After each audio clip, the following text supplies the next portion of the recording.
বাংলাদেশ না খেললে পাকিস্তানও খেলবে না। এবার প্রমাণ পাইছেন বাংলাদেশের আসলে বন্ধুকে ইন্ডিয়া নাকি পাকিস্তান? যদি প্রমাণ না পান ভাই আজকের এই ভিডিও দেখেন, আগে দেখেন, প্রমাণ পাইয়া যাইবেন। আইসিসি বিশ্বকাপ থেকে বাংলাদেশকে বহিষ্কার করে দিবে আইসিসি স্পষ্ট বইলা দিছে। হ্যাঁ, স্পষ্ট বইলা দিছে যদি বাংলাদেশ ইন্ডিয়া গিয়ে এই বিশ্বকাপ না খেলে। তো আইসিসি তো ইন্ডিয়ার আন্ডারে প্রায় 80%, এটা আপনারা সবাই জানেন। এখন কথা হচ্ছে কিভাবে পাকিস্তান বাংলাদেশের বন্ধু হয়ে গেল? হ্যাঁ ভাই, বন্ধুর মূল পরিচয়টাই দিছে। বন্ধু হওয়া বড় বিষয় না, বন্ধুত্বের মূল পরিচয়টাই দিছে। দুই ভাইয়ের ভিতরে ঝগড়া হইতে পারে, সংসার বিচ্ছিন্ন হয়ে যেতে পারে, তাই বলে ভাই ভাইয়ের শত্রু হয়ে যায় না কোনোদিনও ভাই। ঠিক সেটাই প্রমাণ করছে পাকিস্তান। আমাদের বাংলাদেশ থেকে বিচ্ছিন্ন হয়ে যাওয়া সেই পাকিস্তান ঠিকই প্রমাণ করলো বাংলাদেশকে তারা সবসময়ের মতো ভালোবেসে যাচ্ছে। পাকিস্তান স্পষ্ট ভাষায় কইয়া দিছে যে বাংলাদেশ যদি আইসিসি বিশ্বকাপে না খেলে তারাও খেলবে না। একবারে স্পষ্ট ভাষায় বলে দিছে যদি বাংলাদেশ না খেলে তাহলে আইসিসি বিশ্বকাপ খেলা থেকে তারা সকল ধরনের কাজ স্থগিত রাখবে। এবার কি বুঝতে পারছেন বাংলাদেশের প্রকৃত বন্ধুকে আর শত্রুকে? ইন্ডিয়া বরাবরের মতো কোনো সময় আমাদের বন্ধু হইতে পারে না, বন্ধু হওয়ার মতো কোনো একটা কাজ বাংলাদেশের সাথে করে নাই। অথচ পার্শ্ববর্তী দেশ ইন্ডিয়া, কিন্তু কোনো সময় বন্ধু সুলভ কোনো আচরণ আমরা তাদের কাছ থেকে পাইনি।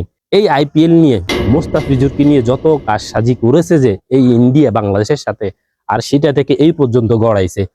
এই ইন্ডিয়া কোনো দিনও বাংলাদেশের ভালো চায়নি। সামান্য 9 কোটি টাকা বাংলাদেশে চলে আসবে দেখে ইন্ডিয়া যে কত নাটক করলো। মোস্তাফিজুর মুসলমান বলে ইন্ডিয়া ক্রিকেটে খেলতে পারবে না আইপিএল এর মধ্যে।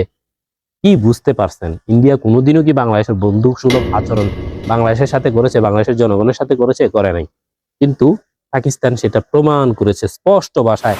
লক্ষ লক্ষ কোটি কোটি টাকা লস হয়ে যাওয়ার পরও পাকিস্তান স্পষ্ট ভাষায় বলেছে তাদের প্রিয় দেশ বাংলাদেশ যদি আইসিসি বিশ্বকাপে না খেলে তারাও খেলবে না। এইবার ইন্ডিয়ান পন্থী কিছু মানুষ আছেন বাংলাদেশে যারা প্রতিনিয়ত ইন্ডিয়ান সাফাই গান, ইন্ডিয়া নিয়ে কিছু কইলে আপনাদের তেলে বেগুনে জ্বলিয়া উঠে। সঠিক বলেছেন। এখন আপনারাই কোন আসলে বাংলাদেশের বন্ধু কেডা, পাকিস্তান নাকি ইন্ডিয়া? বন্ধু সুলভ কোন প্রমাণ যদি রেখে থাকে এই মুহূর্তে পাকিস্তান রাখছে, ইন্ডিয়া রাখে নাই। সামান্য মোস্তাফিজুর বিষয় নিয়ে যে জায়গায় আমাদের প্লেয়ারদের নিরাপত্তায় নাই, জীবন সংকটাপূর্ণ, সেই জায়গায় বাংলাদেশ বোর্ড কি করে বাংলাদেশের খেলোয়াড়দের নিয়ে সেই দেশে যাইব? একবার কোন তো আপনারা কোন। এই জন্য বাংলাদেশ প্রস্তাব রাখছে যদি বাংলাদেশের খেলা অন্য কোনো জায়গায় শিফট করা যায় তখন বাংলাদেশ বিশ্বকাপ খেলবে। অথচ সেটা করতে রাজি না তারা তাদের ইন্ডিয়াতে নেওয়াইবে। তার মানে বাংলাদেশের ক্রিকেট খেলোয়াড়রা জীবন বিপজ্জনক একটা জায়গায় গিয়ে খেলতেই হবে। তাদের এই আবদার ভরে দিয়েছে পাকিস্তান।